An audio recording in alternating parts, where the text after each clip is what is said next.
سلامونه دوستانو، هیله ده چې ټول به روغ جوړ او خوشحاله یاست.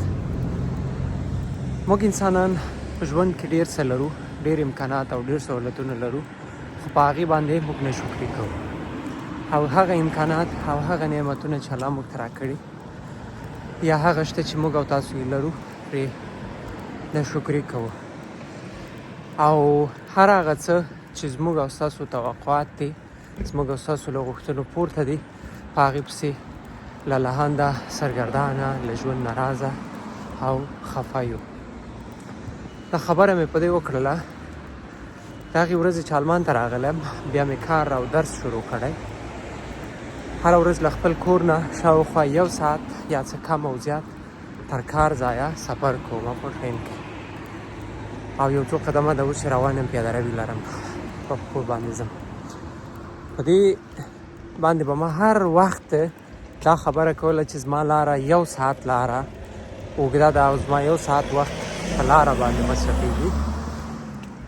او کله کله به داسې هم پیښېدل چې په ټرینونو کې که چیرې کې زه کار ته او د کور ته په کم وخت کې تللی او راتللی، نو زما به 1 ساعت بچت کېدو. په دې 1 ساعت کې به ما کار کولی او یا به مې کوم بل کار کوو. خو کله چې دغه تېره میاشت د نومبر له اول تاریخ نه زموږ خواته د فرانکفورت ښار نه زموږ تر کور لارې چې کوم د ټرین لاین دی، هغه لاین باندې کار روان شو، د ټرین په پاټلۍ باندې. او دې یو میاشت 3 ورځې وخت ونیو، تر ډسمبر 3 تاریخه پورې، تر نن تاریخه پورې دغه لاره د ټرینونو پر مخ باندې وتړل شوه. او موږ به په محلي بسونو کې دا سفر ترسره کوو.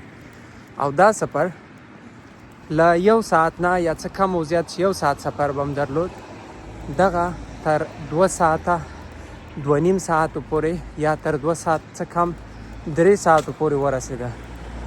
نو هغه وخت پوه شوم چې هغه د ټرین لاره هم یو لوی نعمت و د موږ لپاره. او هغه لاره چې موږ په ټرین باندې راتلو، هغه امکانات هم د ژوند له اسانتیا او سهولتونو څخه و. نو نن 3 تاریخ دی او زموږ ټرینونه جوړ دي. خدای شته دومره ورته خوښ یم، ځکه د ورځې زما له یو خوا نه چې 1.5 ساعت بچت شي او له بلې خوا 1.5 ساعت بچت شي، 1 ساعت فرض کړئ 1 ساعت بچت شي، 2 ساعته، نو 2 ساعته به زه اوس سهولت کې یم او کار کوم. او که کار کوم انرژي به مې د سفر بچتي. ډېری وخت به داسې کېدل چې زه به له یو ځای کار نه راوتلم. زه معمولا 2 وخته کار کوم. یو ځای کې یو کمپنۍ سره کار کوم، له هغې نه چې راوځم ماښام 5-6 بجې، بیا نو کور ته ځان رسوم چې خپل یو کوچنی کار مې شروع کړی، کوچنی کاروبار مې شروع کړی. په هغې کې 7 بجو نه بیرته کار شروع کړم. نو زه به د دې لارې په جریان کې به زما کار شروع کېده. نو د دې لپاره به زه نه راتلم، هملته به په فرانکفورت کې پاتې کېدم، په یو ځای کې یا په دفتر کې، او کار به مې له هغې ځای نه مخکې وړ. کله به چې کار خلاص شو، ضروري میټینګونه او د کارونو سبمیشن یا اساینمنټ به خلاص شو، چې خپلو کسانو ته به مې کار سپاره او له هغوی نه به مې کار تسلیموه. نو بیا به کور ته راتلم د شپه 12 بجې، 10 بجې، 11 بجې. 10 بجو نه خو به یو ورځ هم مخکې نه شم راتللی، 11 نه. نو بیا نن ورځ نو انشاءالله موږ او تاسو به په ژوند کې د ژوند پر امکاناتو باندې په هغه څه باندې چې لرو یې شکر ادا کوو، زیات به شکایت نه کوو. همدې امکاناتو ته به لاس تر زنې هم نه کینو. د ژوند دپاره به کار کوو، ژوند ته به سهولتونه، اسانتیاوې راوړو، ښکلا به راوړو. په خواو شاو کې خلکو او ټولنې ته به هم کار کوو. نو لاس تر زنې کېناستل هم تنبلي ده. نو دا هم شکر نه دی. کار به کوئ خو نارضایت او ناشکري به نه کوئ.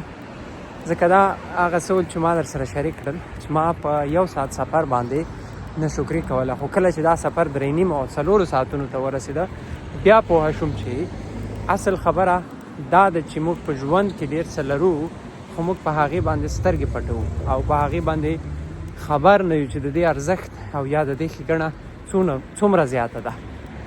نو تر بیا ښې چارې.